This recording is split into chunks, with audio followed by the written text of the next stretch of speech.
Assalamualaikum warahmatullahi wabarakatuh. Perkenalkan, nama saya Rapi Permana dengan DIM 24531089, lokal PAI 2D.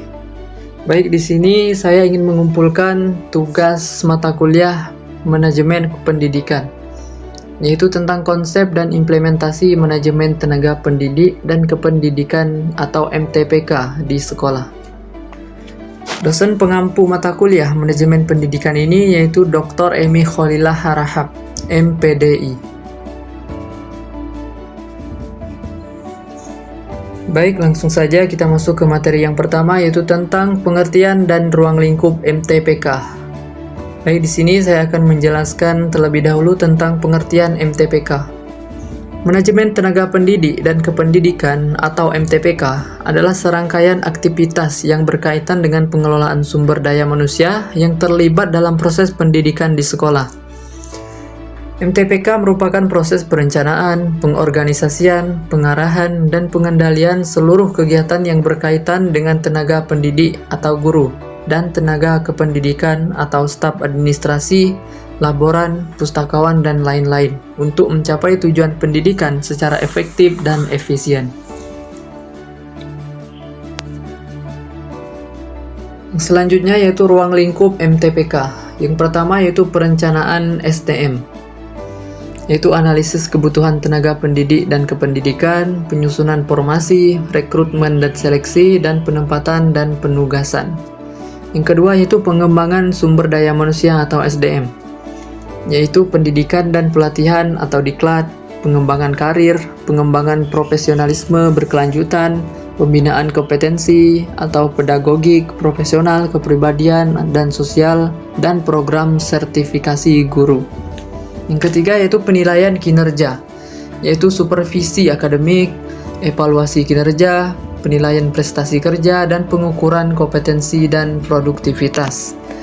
Yang keempat yaitu kompensasi dan kesejahteraan, yaitu sistem pengajian dan insentif, tunjangan profesi dan fungsional, program kesejahteraan dan perlindungan, dan jaminan keselamatan kerja. Yang selanjutnya atau yang materi kedua yaitu prinsip dan prosedur penerapan MTPK. Yang pertama yaitu prinsip penerapan MTPK, yaitu prinsip kompetensi. Penempatan dan penugasan tenaga pendidik dan kependidikan harus didasarkan pada kompetensi yang dimiliki dan disesuaikan dengan kebutuhan sekolah. Prinsip ini mengutamakan profesionalisme dan keahlian dalam bidang yang sesuai. Selanjutnya yaitu prinsip keadilan dan kesetaraan. Maksudnya yaitu perlakuan yang adil dan setara terhadap semua tenaga pendidik dan kependidikan tanpa diskriminasi berdasarkan latar belakang suku, agama, ras, gender, dan golongan. Yang selanjutnya yaitu prinsip efektivitas dan efisiensi, yaitu pengelolaan tenaga pendidik dan kependidikan harus dilakukan secara efektif dan efisien dengan mempertimbangkan sumber daya yang tersedia dan hasil yang diharapkan. Yang keempat yaitu prinsip objektif, yaitu penilaian, promosi, dan pemberian penghargaan maupun sanksi dilakukan secara objektif berdasarkan prestasi kerja dan kontribusi nyata, bukan atas dasar faktor subjektif. Yang kelima yaitu prinsip transparansi, yaitu keterbukaan dalam segala aspek manajemen tenaga pendidik dan kependidikan, termasuk rekrutmen, seleksi, promosi, dan penilaian kinerja. Kemudian prosedur penerapan MTPK. Yang pertama yaitu perencanaan tenaga pendidik dan kependidikan, yaitu analisis kebutuhan berdasarkan rasio guru siswa, beban kerja dan kurikulum, penyusunan spesifikasi jabatan dan kualifikasi yang dibutuhkan, perencanaan sistem rekrutmen dan seleksi, dan penyusunan rencana kebutuhan jangka pendek, menengah dan jangka panjang. Yang kedua yaitu rekrutmen dan seleksi, yaitu pengumuman lowongan, penerimaan lamaran, seleksi administrasi, tes tertulis, wawancara dan praktik mengajar untuk guru, pengumuman hasil seleksi dan penempatan dan orientasi. Ketiga yaitu pembinaan dan pengembangan, Itu mencakup identifikasi kebutuhan pengembangan, perencanaan program pengembangan, pelaksanaan program pengembangan seperti pelatihan, workshop, dan seminar, evaluasi efektivitas program pengembangan, tindak lanjut hasil pengembangan.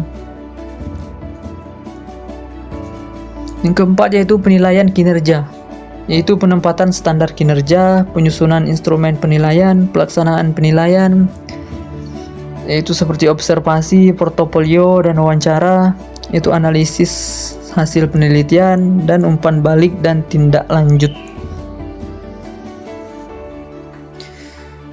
Materi yang ketiga yaitu model penerapan MTPK di sekolah C3.A3. Pertama yaitu model berbasis sekolah atau School Based Management. Model ini memberikan otonomi yang lebih besar kepada sekolah untuk mengelola tenaga pendidik dan kependidikan sesuai dengan kebutuhan dan kondisi sekolah. Yang kedua yaitu model berbasis kompetensi. Model ini menekankan pada pengembangan dan penilaian kompetensi sebagai dasar dalam manajemen tenaga pendidik dan kependidikan. Ketiga yaitu model pengembangan profesional berkelanjutan. Model ini berfokus pada pengembangan profesionalisme tenaga pendidik dan kependidikan secara berkelanjutan untuk peningkatan kualitas pendidikan. Selanjutnya yaitu model manajemen kinerja terpadu. Keempat yaitu model manajemen kinerja terpadu, yaitu model yang mengintegrasikan semua aspek manajemen SDM, mulai dari perencanaan, pengembangan, penilaian, hingga pemberian penghargaan dalam satu sistem yang terpadu. Karakteristiknya yaitu keterkaitan antara strategi sekolah dan manajemen SDM, integrasi berbagai subsistem MTPK berbasis pada hasil atau performance based, dan pendekatan sistemik dan holistik. Contoh penerapannya yaitu sekolah menerapkan sistem penilaian kinerja 360 derajat, di mana guru dinilai oleh kepala sekolah, rekan sejawat, siswa, dan melakukan self-assessment. Kemudian hasil penilaian tersebut menjadi dasar untuk pengembangan karir dan pemberian insentif. Yang kelima yaitu model berbasis teknologi. Model yang memanfaatkan teknologi informasi dan komunikasi dalam manajemen tenaga pendidik dan kependidikan untuk meningkatkan efisiensi dan efektivitas. Yang selanjutnya yaitu analisis keefektifan model MTPK. Pemilihan model MTPK yang tepat harus mempertimbangkan beberapa faktor. Yang pertama yaitu konteks sekolah, yaitu karakteristik sekolah, mencakup ukuran, jenjang, dan status. Kondisi geografis dan sosial budaya memengaruhi keefektifan model yang diterapkan. Kedua yaitu sumber daya yang tersedia. Ketersediaan dana, infrastruktur, dan kemampuan teknologi menjadi penimbangan dalam pemilihan model. Ketiga yaitu kompetensi manajerial, yaitu kemampuan kepala sekolah dan tim manajemen dalam pengelolaan SDM menentukan keberhasilan implementasi model. Keempat yaitu regulasi dan kebijakan, yaitu kebijakan pemerintah pusat dan daerah terkait pengelolaan tenaga pendidik dan kependidikan menjadi landasan implementasi model.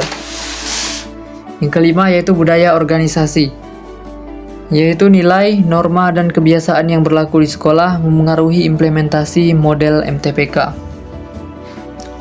Singkat simpulannya yaitu dalam praktiknya sekolah dapat mengkombinasikan beberapa model sesuai dengan kebutuhan dan kondisi sekolah untuk mencapai hasil yang optimal. Model yang efektif adalah yang mampu meningkatkan kualitas dan kinerja tenaga pendidik dan kependidikan, yang pada akhirnya berdampak positif terhadap peningkatan mutu pendidikan di sekolah. Sekian penjelasan dari saya ucapkan terima kasih. Saya akhiri, wassalamualaikum warahmatullahi wabarakatuh.